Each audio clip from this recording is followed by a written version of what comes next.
Welcome, caring viewers, to Planet Earth, our loving home. To raise awareness of the profound and devastating environmental effects of livestock raising, the UK-based non-profit group Compassion in World Farming hosted a lecture and panel discussion on the topic in London, England. The event, held in September 2008, brought together over 400 participants from government, the diplomatic sector, think tanks and research organizations. Panel participants featured Dr. Henning Steinfeld, Chief Livestock Specialist of the United Nations Food and Agriculture Organization and co-author of the well-known 2006 United Nations report, Livestock's Long Shadow, Environmental Issues and Options. The panel also included Dr. Robert Watson, Chief Scientist of Britain's Department for Environment, Food and Rural Affairs, Felicity Lawrence, British author of best-selling books on the food industry, Professor John Poles, Senior Lecturer in Public Health Medicine at Cambridge University, England, and Compassion in World Farming's farm animal welfare expert Joyce De Silva. The lecture, entitled Global Warming, the Impact of Meat Production and Consumption on Climate Change, was given by the esteemed Dr. Rajendra Pachauri, Chair of the United Nations Intergovernmental Panel on Climate Change and a vegetarian. Media reports on the role of meat consumption in driving climate change have increased significantly since Dr. Pachauri's call in 2008 for the world to eat less meat to counter global warming. In honor of Earth Day, we now feature excerpts from Dr. Pachauri's compelling talk.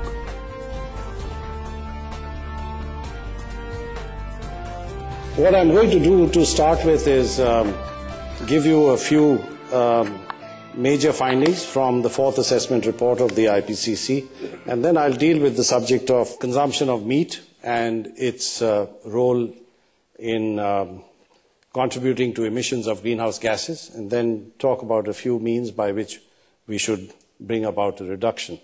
This is just a view of changes that have taken place, and these are observed changes in global average temperature, global average sea level, and northern hemisphere snow cover. And you'd notice over here that this record of temperature changes, starting with the beginning of industrialization, has had obvious ups and downs, and that's essentially because changes have taken place both as a result of natural factors as well as human-induced factors. But what is particularly significant is that in recent decades, you see that the increase in temperature has been much steeper than in previous decades. And therefore, and I'll say a little more about this later, it's largely the result of human contributions to the concentration of greenhouse gases that you find this rapid increase in temperatures that's taken place in recent decades.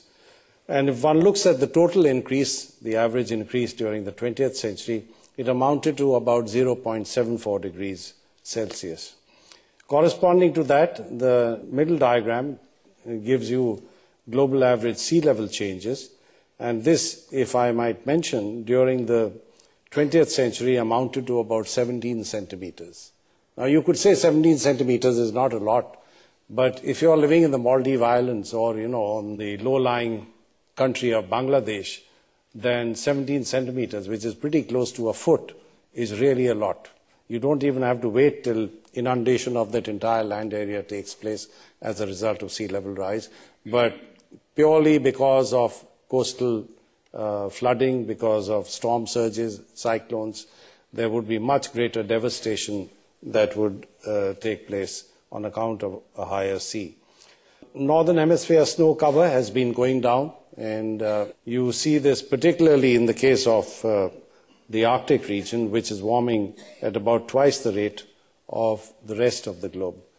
Now, in the fourth assessment report, we've come up with projections of temperature increases by the end of this century, and naturally based on scenarios of economic growth, technology changes, and other factors, there's a whole range of outcomes that one can project. And corresponding to that, we get a range of these temperature increases by the end of the century, right from 1.1 degrees Celsius to 6.4 degrees Celsius. But we've come up with two so-called best estimates, one at the lower end, which we estimated at 1.8 degrees Celsius, and at the upper end, about 4 degrees Celsius. I might say that even the 1.8 degree Celsius increase does provide some cause for alarm, because that, combined with the 0.74 degree increase that took place in the 20th century, would add up to over 2.5 degrees Celsius.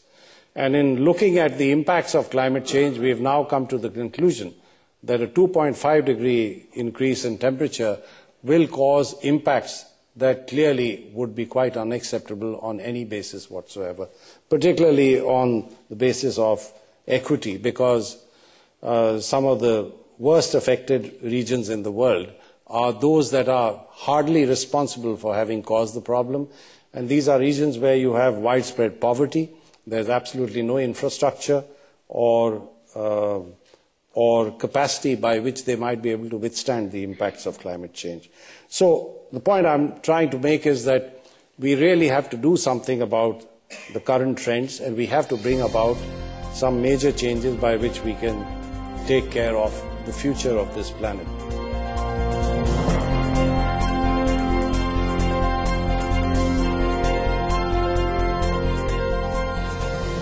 You are watching Planet Earth, Our Loving Home, on Supreme Master Television. Please stay tuned, we'll be right back.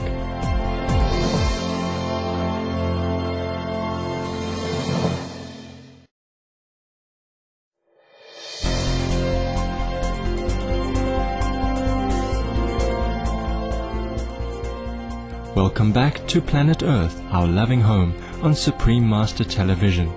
We are listening to portions of a lecture entitled Global Warming, the Impact of Meat Production and Consumption on Climate Change, given by Dr. Rajendra Pachauri, head of the United Nations Intergovernmental Panel on Climate Change in London, England. The talk was presented at a conference on the environmental effects of livestock raising, sponsored by the UK non-profit group Compassion in World Farming. This gives you a picture of the way emissions have grown since the 1970s. And of course, it's obvious that the largest source of increase has been from CO2 emissions based on the use of fossil fuels. There is, of course, also an increase in other sources of carbon dioxide, like deforestation, which is quite considerable, decay of organic matter and peat and so on. And then you have other gases like methane and N2O from agriculture and others. Now, if one wants to get into further detail on how much of these emissions are accounted for from production of meat, then we would really have to look at some numbers that I'd like to place before you.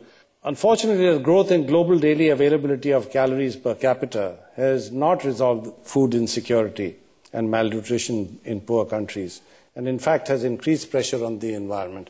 Now, in recent months, as you're aware, there's been a substantial increase in food prices, and for some countries and societies where almost 80 to 90% of the household income goes for buying food, this really spells disaster.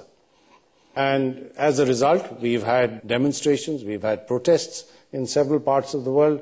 But what is particularly sad is the fact that decades of effort to wipe out poverty have really been washed out by what has happened in recent months.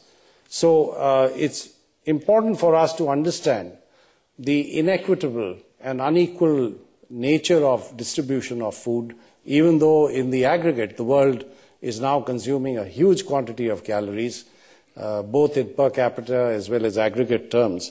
Its distribution leaves much to be desired. And during the last 4 decades, agricultural land gained almost 500 million hectares from forests and other land uses.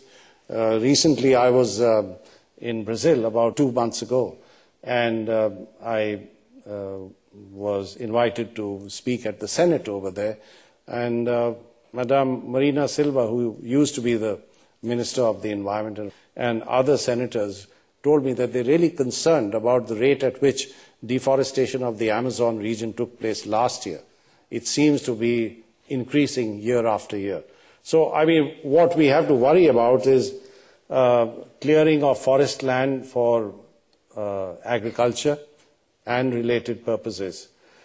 An additional 500 million hectares is projected to be converted into agriculture in the period up to 2020, mostly in Latin America and sub-Saharan Africa. If we look at accounting of emissions from agriculture, basically from livestock production, we have 80% of the emissions, total emissions from agriculture being accounted for by livestock production. It amounts to 18% of all greenhouse gas emissions, which is shown over here. And I'm using data that's been provided by the FAO. Since people found out about this talk that I was going to give here today, I've received a number of emails from people that I respect saying that the 18% figure is an underestimate.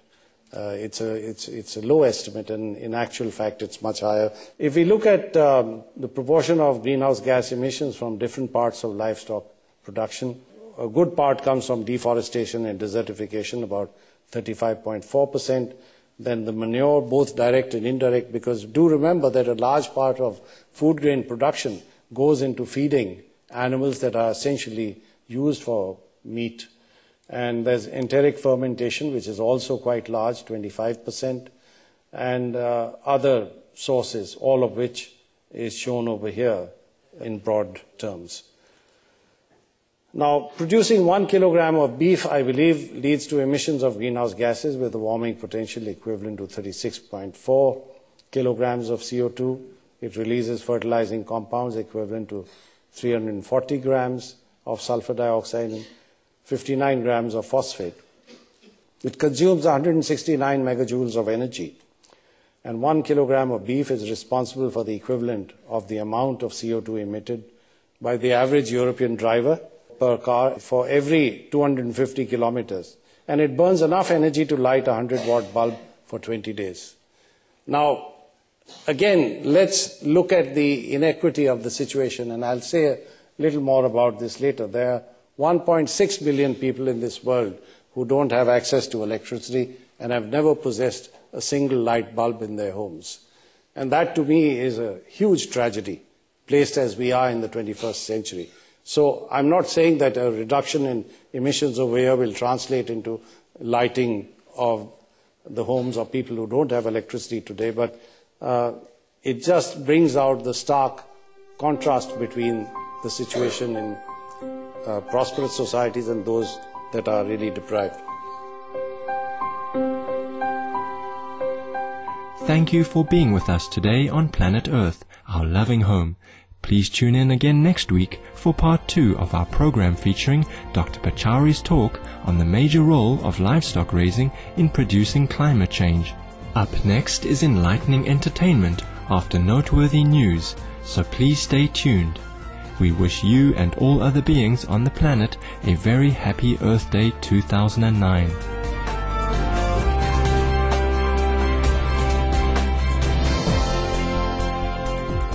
For more details, please visit www.suprememastertv.com/PE.